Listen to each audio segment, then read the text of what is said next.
Hello, in this video, I want to go through some cards that I would include in a Spider-Man 2099 Commander deck if I was going to build one. And I also wanted to include the in-universe version here for anyone trying to build a Brawl deck. First up, I would definitely include Tavern Brawler. For 2 and a red, it's a legendary enchantment background with commander creatures you own have, at the beginning of your upkeep, exile a top card of your library. This creature gets +X/+0 until end of turn, where X is that card's mana value. You may play that card this turn. So this gives us the trigger we need for Spider-Man 2099. At the beginning of your end step, if you've played a land or cast a spell this turn from anywhere other than your hand, it deals damage equal to its power to any target. So we'll be able to cast that card from the top of our library, which is from a zone other than our hand, and we'll get a power boost on Spider-Man that will translate into more damage with its damage equal to its power trigger. Next, if Cat Sith Fortune Teller for 3 and a red, it's a 3/3 Cat Moogle with lucky slots. At the beginning of combat on your turn, scry 1, then exile the top card of your library. You may play that card this turn. When you exile a card this way, target creature you control gets +X/+0 until end of turn, where X is that card's mana value. So you can, again, play the top card of the library. It buffs the power of something, which can be Spider-Man, which increases that end of turn power ability, and lets us cast something from exile and gives us card advantage. Next up is the Reality Chip. Same ideal. As long as it's attached to a creature, you can play lands and cast spells from the top of your library. Spider-Man likes playing lands or casting spells from anywhere else. It's just another way to do that. Other ways to do it would be to foretell cards. So Delayed Blast Fireball is 1 a red and a red for an instant. It deals 2 damage each opponent and each creature they control.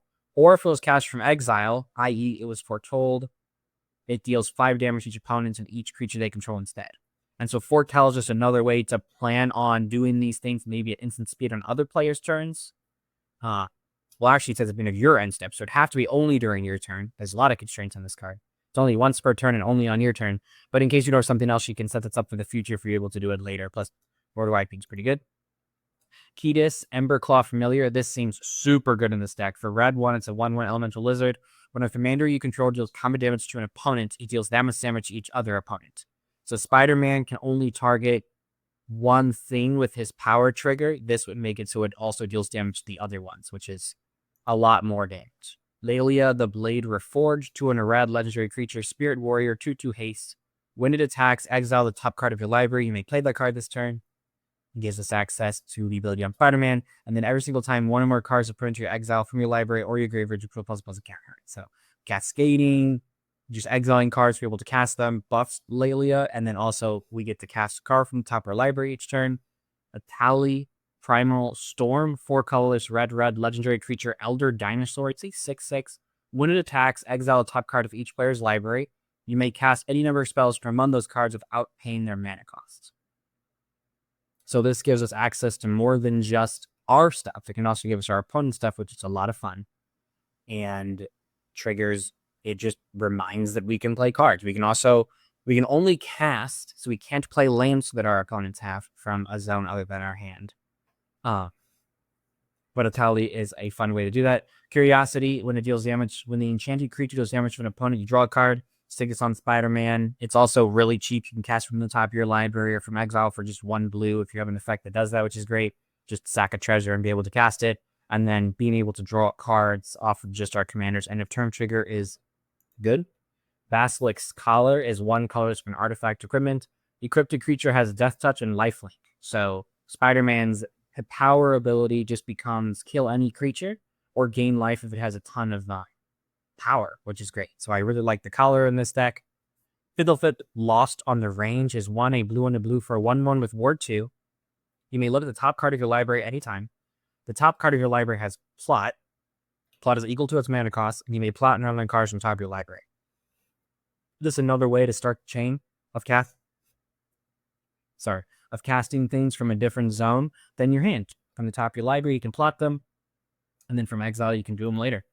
Jessica's Will, if you want a game changer, red 2, sorcery, choose 1. If you control your commander, choose both. You add red for each card and target opponent's hand, or exile the top 3 cards of your library, and you can play them this turn. So, again, a game changer can add a ton of mana and then be able to cast one of those 3 cards, which is a lot of fun. Bon, I think that's how you say, Beguiling, Balladeer. 1 a blue and a red for a 3/3 legendary creature, human bard. Each non-land card in your hand without Foretell has Foretell. Its Foretell cost is equal to its mana cost reduced by 2. Whenever you cast your second spell each turn, goad something. So just a little value in that goad, but really, we just want ways to cast spells that are just stuck in our hand now. We can foretell them and be able to trigger Spider-Man on future turns. Plus, it's just a good card. So I like it in this deck. Party Thrasher, another creature, is 1 any red for a 1/4 creature lizard warrior. Non-creature spells you cast from exile have Convoke. So we can tap our creatures. And, we're not really...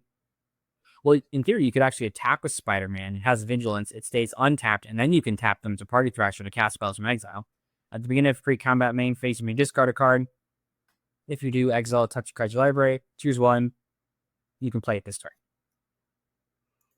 Party Thrasher is a very strong card, especially when you have Vigilance effects in the deck. So Party Thrasher would be great in this build. Turning cards that are dead in our hand that will trigger our commander into other spells is going to be great. I had this card on the list twice. Oops. Sage of the Beyond, 5 blue, 5/5 flyer. Spells you cast from anywhere other than your hand cost 2 less to cast. So, from Foretell, from exile top card of your library, exile something from the top of your library, your opponent's stuff, everything costs 2 less, which is great when you're not playing green and you have to have ways to ramp. Kami of Celebration, 4 and a red, it's a 3/3 spirit. Whenever a modified creature you control attacks, exile a top card of your library. You may play that card this turn. Whenever you cast a spell from exile, put a +1 counter on target creature you control. So I'm thinking the counters can go on a bunch of different things, and you can exile cards multiple times. But really, Spider-Man wears the +1/+1 counters well because it deals damage equal to its power. So increasing that power would be great with Spider-Man. And so just more access to exiling things, more access to that kind of stuff is great. Earth Tormented Prophet, 1 blue, red, 2/4, legendary creature, human wizard. If you would draw a card, exile the top 2 cards of your library instead, you may play those cards this turn. So you could just turn your draws into exiling cards to top of your library, which is from a different zone.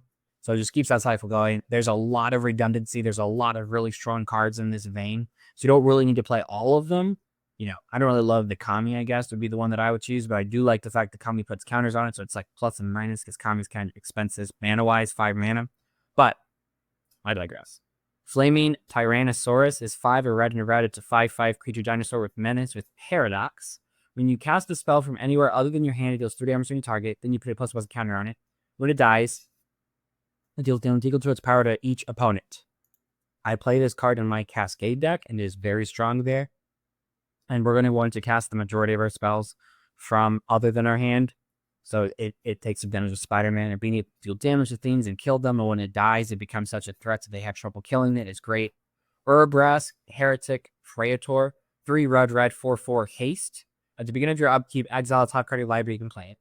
But really importantly, I think, at the beginning of each opponent's upkeep, the next time they draw, instead they exile, and they can only play on that turn. So it kind of stops them from drawing and holding onto their cards, while giving your deck some flexibility that it wants and casting spells in the way that it wants. Plarg and Nasari, 3 red, 5/4 orc Ifrit. At the beginning of your upkeep, each player exiles cards from the top of their library until they exile a non-land card. An opponent chooses a non-land card exiled, so you may cast up to 2 spells among the other exiled cards without paying their mana costs. So you can cast spells for free from the top of their library, which is totally fine. We get value off of it, so it's exactly what we want to do. This is one of the better effects that does that. Keeper of Secrets, 5 colorless and a red for a 6/4 first strike haste. Symphony of Pain. Whenever you cast a spell from anywhere other than your hand, it deals damage equal to that spell from mana value to target opponent. So, card's good. You're going to cast things from other than your hand. This is what your deck is trying to do, and being able to do more damage is great. Venus Festival does 2 things. A, red X, exile cards, you can play them this turn, or until the end of your next turn. But Harmonize cast from your graveyard, just like Flashback and Flashback Faithless Looting. My idea is both here that there's spells you can cast from your graveyard, you're not reliant on something on the top of your library. Plus, Faithless Looting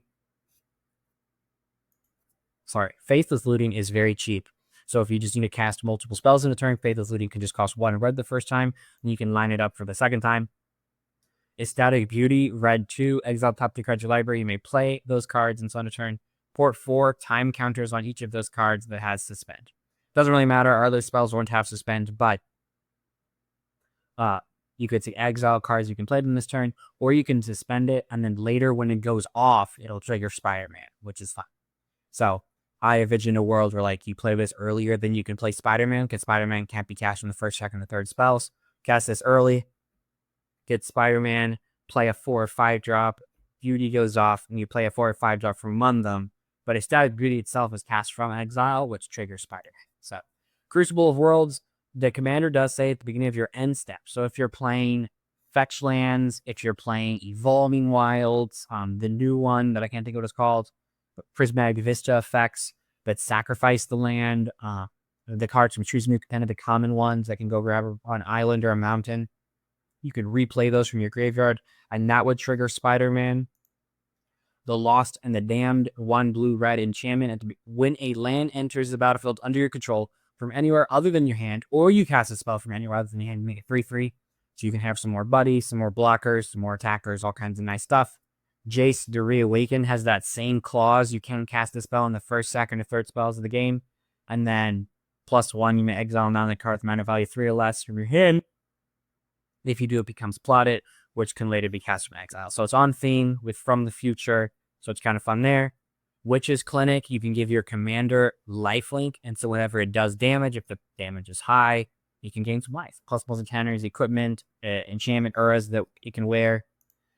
Quarry Mountain Monastery, it enters capitalistic joy plains or an island. You're going to have islands in your deck, and then you can pay 4 to exile top card of your library, and until the end of your next turn, you can play it. Gives you some more flexibility into cards that would trigger Spider-Man. And then Swarm Lord, I think this is going to be included in like all of my Spider-Man-based deck lists, so I'm going to save it for the end, I think. The Dance Spider. But yeah, other than those cards, I would definitely consider cards that increase the power of our commander, whether temporarily. I know there's a plus card that has Harmonize, I think is what it's called, on you caster from your graveyard later. But those are all the cards that I would include if I was going to build a Spider-Man 2099 commander deck. If you have any thoughts on this commander deck tech, please let me know your thoughts in the comments below. I appreciate your feedback. I hope you have a good rest of your day, and may your top decks be ever in your favor. Thank you.